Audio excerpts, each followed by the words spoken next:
Welcome to Beyond the Bleachers with Grace McQuaid, your all-access pass to the world of college football and college basketball.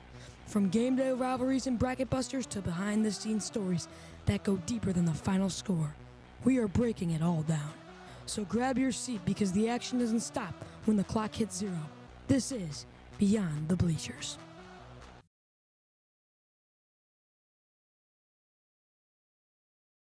Welcome everybody to another episode of Beyond the Bleachers with your host Grace McQuaid. Thank you all for watching. I'm sorry I took a 3 or 4 week absence from the show. I was very busy and I'm very excited to be back.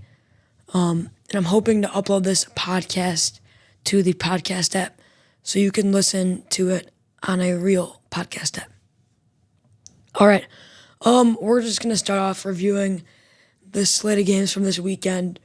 We're going to go to my college football predictions for the playoffs. And then we're going to recap. Well, you know what? We'll start with the James Franklin hiring at Virginia Tech. So, yes, yesterday, November 17th, on a Monday, James Franklin was hired as the Virginia Tech head coach. This is a really good move for Virginia Tech. They needed a better coach as they've been struggling over the past couple seasons. And I think James Franklin will just be the perfect fit for them to get this team back to where they need to be. He'll get some high recruits and he'll coach them up. And they'll win. They'll definitely improve their record next year with their new coach. All right. Let's dive right into the games. Starting off, Missouri 49-27 win at home versus Mississippi State. I mean, this was just an offensive explosion for Missouri, as we've seen all year. Even with their backup quarterback in Matt Zallers, he came in and played a pretty good game. He was 8 for 15, 110 yards, 2 passing touchdowns, and 1 INT. But the storyline for this game was Ahmed Hardy. The UL Monroe transfer continues to be a top 5 running back in college football. In this game, 25 carries for 300 yards and 3 rushing touchdowns. That is 12 yards a carry. And he had a 72-yard run, which was as long as a touchdown. So, I mean, he's just elite. He's number 1 in all of college football in rushing yards, 4th in yards per game, and 4th in touchdowns. So I can't stress enough, this guy is a top 3 running back. And going into the year, I assumed he would be, as I know that he was insane at UL Monroe last year. And he's putting up even better stats at a Power 4 school. So this guy overall is just a dog and quite an athlete. We'll go to Virginia Tech. Florida State just cooked him. I mean, Castellanos on the run game was just insane. He only ran for 50 yards, but 2 rushing touchdowns, which was really the storyline of this game. As well, he did only complete half of his passes, but he did throw for a touchdown to Deuce Robinson. Deuce Robinson had an insane game, 6 catches, 134 yards, and a touchdown. This Florida State team they're pretty solid. They're 5-5 now. Of course, improvement from last year's 2-10 season.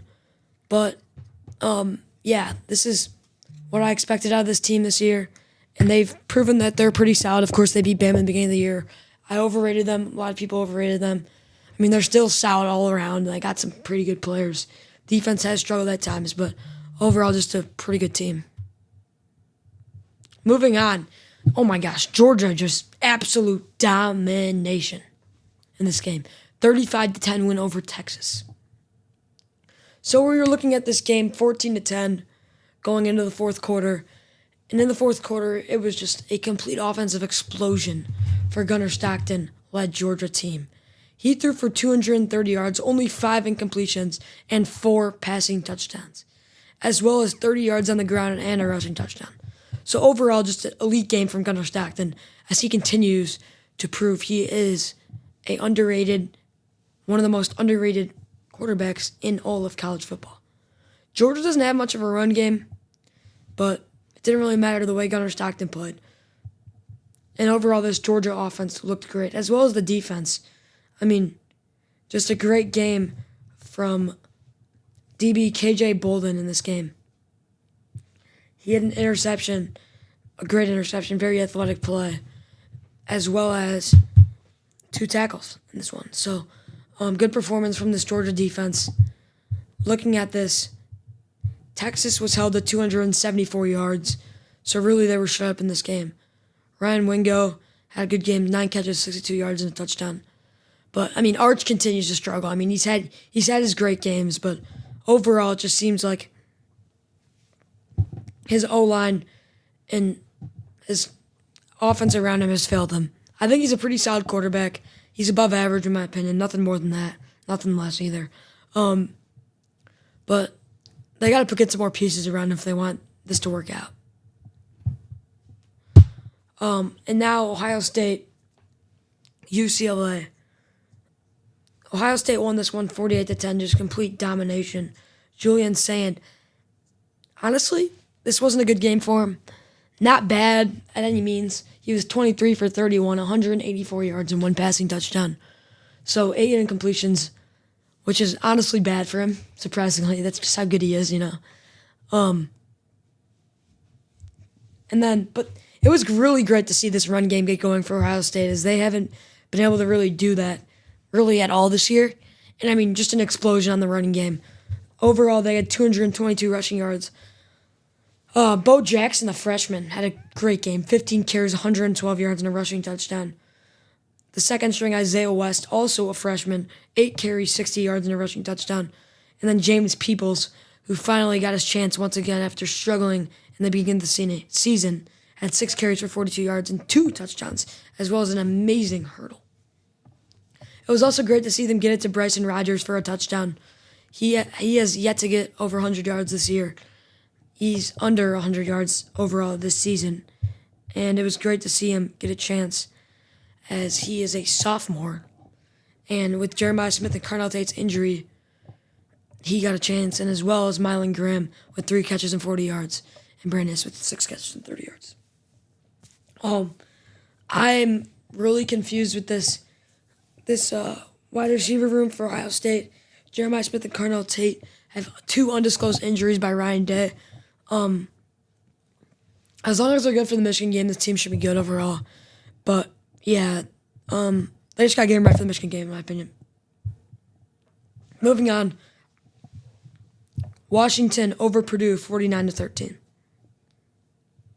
DeMont Williams, another pretty solid performance. 16 for 19, 260 yards, and 2 passing touchdowns, along with 20 yards on the ground. He really showed himself again in this game. Just the inconsistency, of course, as he's known for. But, I mean, seriously, what a game from him. As his inconsistency this week was good. Running back Adam Muhammad, I mean, great game. He had 3 rushing touchdowns in this one. So, with Jonah Coleman's injury, he got his carries, and he made the most out of them for sure in this one. Yeah, this Washington team is just so up and down. Great bounce back, though, from that Wisconsin performance. I mean, this is just the project of a young team. I mean, you lose to a horrible Wisconsin team and go back and win against an even better Purdue team. So that's just Washington in a nutshell for you. Utah, domination against Baylor. Domination. I picked Baylor to win this. I mean, they're at home. This team, I mean, they're pretty solid. I've thought that all year. And I was completely wrong. I mean, seriously, this run game for Utah was just elite. Running back Wayshawn Parker in this game, 134 rushing yards and 2 rushing touchdowns. And this defense was also just insane. I mean, you look at it, they had 2 interceptions. They had a pick 6 with those interceptions. And overall, just a great performance from this team. So Utah just continues to be a question mark. I mean, you go look at it, they're 8-2 now. They've beat Cincinnati. They've beat Baylor. They've dominated Colorado. They lost to BYU, and they lost to Texas Tech in a blowout. So this team is just a really weird team to look at. A lot of good ranked wins, but then a lot of bad losses. So overall, I'm intrigued to see what this Big 12 championship plays out to be. I'm assuming it's going to be Utah and BYU or Texas Tech. Those are the main 3, in my opinion. But we'll see. I mean, Cincinnati was hot before their game this week, and then lost. So they're out of the conversation now. Moving on, Virginia 34-17 over Duke. Chandler Morris just continues to find a way in these games. Sorry about the noises. My mic's having some problems today. But yeah, Chandler Morris found a way in this one, along with a great rushing game from Jamari Taylor with 160 rushing yards and 2 rushing touchdowns. So yeah, this Virginia team's really solid. They're definitely in the mix for this ACC championship. And this is the team that I personally would like to see in the playoffs out of the ACC teams. Moving on, USC over Iowa. I was extremely surprised with this outcome, especially if you look at it. I mean, you think like this was an Iowa game. This was a not lower scoring, but a kind of low scoring game for USC compared to how many points they're averaging this year. So, and usually when Iowa is playing an Iowa game, they have a 85% chance to win. And then this one, USC toughed them out. I know it's crazy to say because you look at it, Lincoln Riley is so untough. That's what they've been saying for years and years and years. But finally, Lincoln Riley and his USC guys look like they're back to being a team. 8-2 now in the Big Ten. I hope they find a way out and find a way in the playoffs. That would be great to see. Jada Maeva, he had a 250 passing yards and a touchdown. Makai Lemon, I mean, he's just elite. One of the top 5 receiver in college football. 10 catches, 150 yards, and 1 touchdown. So this USC offense is just all around amazing. And it even looks like they got a defense this year. Could be wrong, but based off what we've seen so far, it looks like they got a defense. Oklahoma, 23-21 win at Alabama. I mean, I don't know how to look at Oklahoma because you look at it, they've lost games they should have won. They just won at Alabama, which is extremely insane. I mean, not many teams do that ever. And it was just mostly just a scrappy game for Alabama. They looked horribly coached. I mean, you look at it, Mateer only threw for 138 yards, only ran for 20 yards. Ty Simpson threw for 326, so a lot more than Mateer, as well as Bama had more rushing yards. Bama doubled Oklahoma in yards this game. It was just overall the mistakes from Alabama screwed them over this game.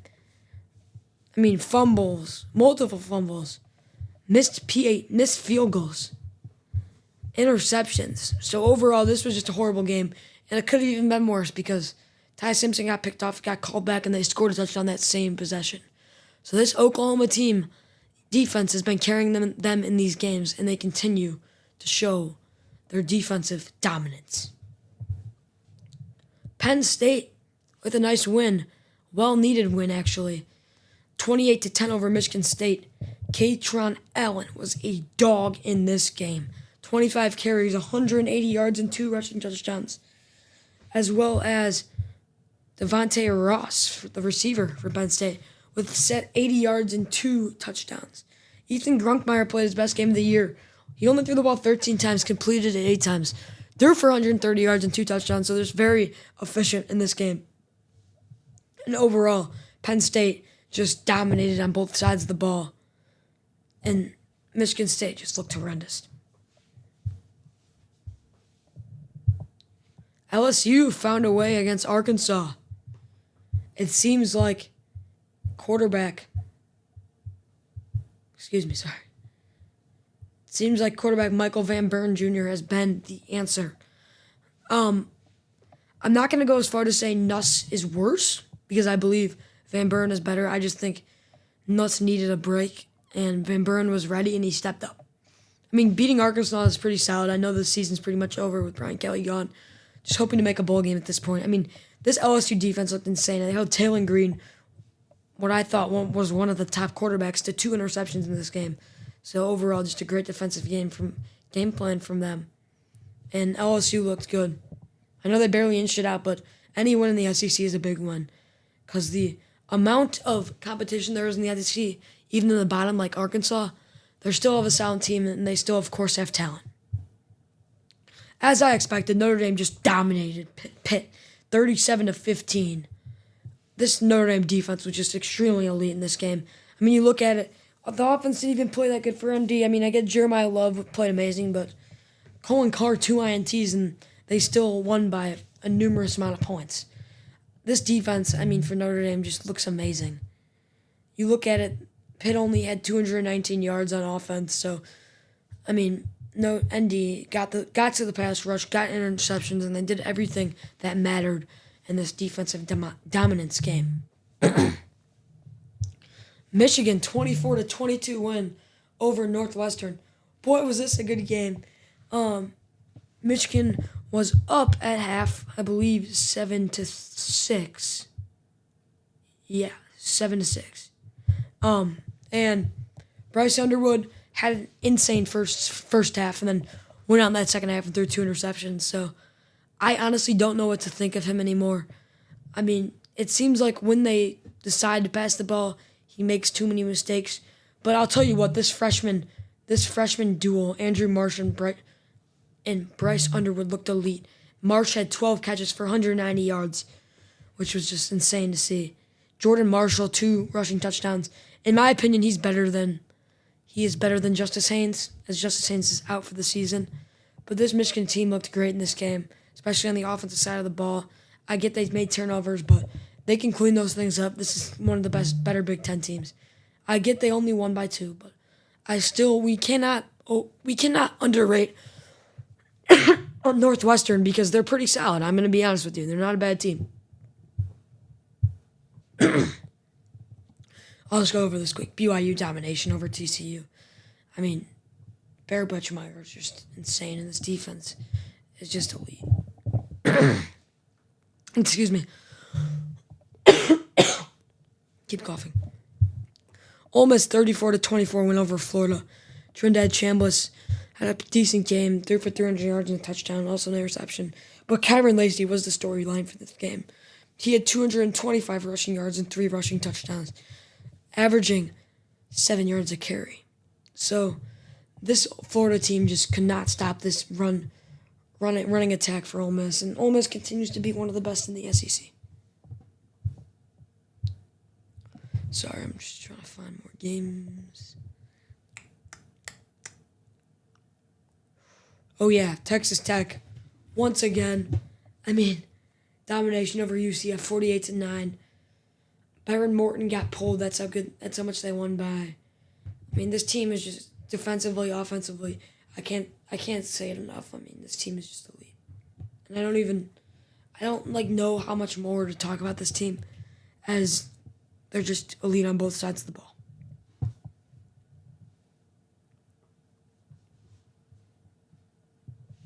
Georgia Tech, really close game, nail biter against Boston College, 36-34. You look at this game, Boston College went for 2 after they scored on a touchdown run and didn't get it, which was the difference in this game, 2 points. So, Haynes King threw for 370 yards. This dude is just him. He's literally him. This run game also was elite for Georgia Tech with 257 rushing yards. And overall, this was just a highly offensive game. 628 yards from Georgia Tech to 537 for Boston College. And overall, Georgia Tech just found a way on that final drive, taking him down, Haynes King, finding a way.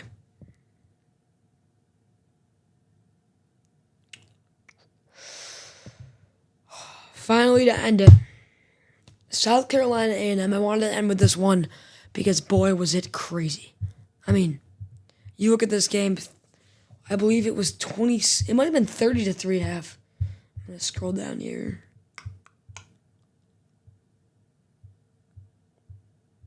Sorry. 30-3 at half, yeah. South Carolina was up. And they came, and Marcel Reed came out, and he was insane. He threw 2 interceptions in the first half and had none in the second.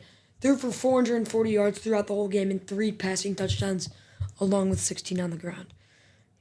Casey Concepcione, 7 catches, 160 yards. And then a little bit of an underdog here, Ashton Bethel Roman, the other wide receiver, 4 catches, 140 yards, and a touchdown. A&M was forced to pass it in this game in the second half as they were down 30-3, and boy, did it work. They could have even ran up the score, too, if they wanted to. And they chose not to. They had 110 more yards than South Carolina in this one and just dominated overall. I can't stress it enough. Cassius Howell, another sack in this one, as overall A&M had 4 sacks. This offense just continues to be elite. Lenore Sellers had a horrible second half. He had 15 incompletions, so just a rough game for him. But, I mean, you look at the beginning of this game, you got Nick Harbor. Nick Harbor having an insane first half. And you look at the 33 score and you say, I get this is insane. I get it's almost impossible to come back from this deficit.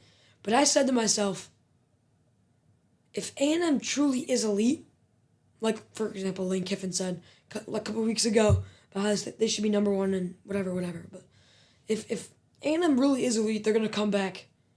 They're going to at least come back on this game. Not saying they're going to win. They're going to come back. And they did just that. College Station fans left, and they gave up on this team, but A&M did not give up on themselves. And they found a way in this one. So, yeah, just A&M continues to be elite. Now we're going to be looking at the playoff rankings. We'll react to the ESPN ones that just got out. That's why I want to do this podcast tonight, because of the rankings that just got out.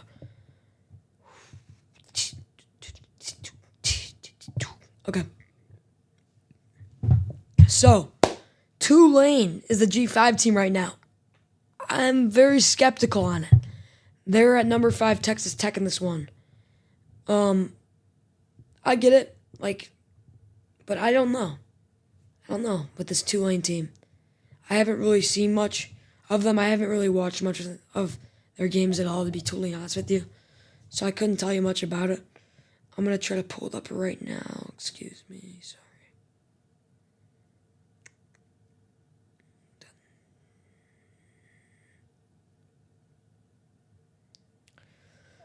So Tulane beat Memphis. That's a good one, of course. They got dominated UTSA. They only have two losses, which I just don't like Tulane. I mean, they dominated Northwestern. They're good. I'll give you that. They beat Duke, but they lost at 35 to Ole Miss. Ole Miss is good, but I still think not South Florida after their loss, but honestly at this point you could put Navy in there. You could argue that, if I were to be honest with you. So yeah, I just thought that was an interesting pick, and I personally do not respect that really at all. At the number 5, I said Texas Tech. Notre Dame at 8, I like that. I think this is a solid team. I love C.J. Carr. Oklahoma at 8. They could find themselves. They could climb up to 6. We'll see how it goes. I think this defense is really elite, and they could get them anywhere, really. Miami's at 11. I like that, but we'll see. I mean, Miami's, of course, got the most talent in the ACC, but maybe we find Haynes King making some action if they make the championship. You could also see Virginia with Chandler Morris. The ACC is going to be really interesting to watch, and there's a lot of teams contending right now at this point. Ole Miss at 6. Yeah, great offense for Ole Miss. Trinidad Chambliss is just elite. Bama at 10 after the Oklahoma loss. I mean, yeah, it stinks because I look at this team and I'm still saying this ceiling for this team is number 1. It is the ceiling for this team, but they haven't hit their ceiling yet. Their offense and defense has just been questionable, and they've never been able to put it together an amazing game, an elite game yet, like the top 5 teams have. Oregon at 7. Yeah, Dante Moore. Oregon's still a solid team. I mean, I know people are looking at that Iowa game. You know, you only what they win by 18 to 16, I believe, but they won in an Iowa game. They won the Iowa way, which just shows how tough this team is. This is one of the tougher Oregon teams we've seen. Number 4 is Georgia. They continue to just get better and better. I mean, that's what you do with these type of Kirby Smart teams. They get better as the season goes on, and they're just tough. They're tough mentally, physically, all around. They're just tough. Ohio State at 1. I mean, yeah, this is the most complete team. Easily the best team in college football, and I don't see a team really close to them right now besides Indiana. Indiana at 2. Mendoza, I mean, this guy, You hear him. This guy's a football nerd. I mean, this guy knows what he's talking about. He's a guy. I love the running game. Roman Hemby, dog. And then they got Elijah Surratt, Omar Cooper. Overall, this team is just, they got so many players all around. And this is just an underdog story. Kurt Cignetti's coached this team up, amazingly. You look at the roster going into the season, you're like, okay, whatever, And then you just got Cignetti getting them locked in and getting this team gelling very well. And I'm at 3 to finalize the rankings. This is a tough team. You see, they came back versus South Carolina. South Carolina is not a bad team. This is what I'm talking about. The SEC. There's so much depth in the SEC that even the worst teams can beat the best teams. Like I thought South Carolina definitely could win that game. Even before the 30-3 lead. Because you look at it, South Carolina has arguably the two best athletes. The two best athletes in the SEC. So yeah, you never know with the SEC. So A&M, is definitely still elite. That recaps my college football reaction for the bracket.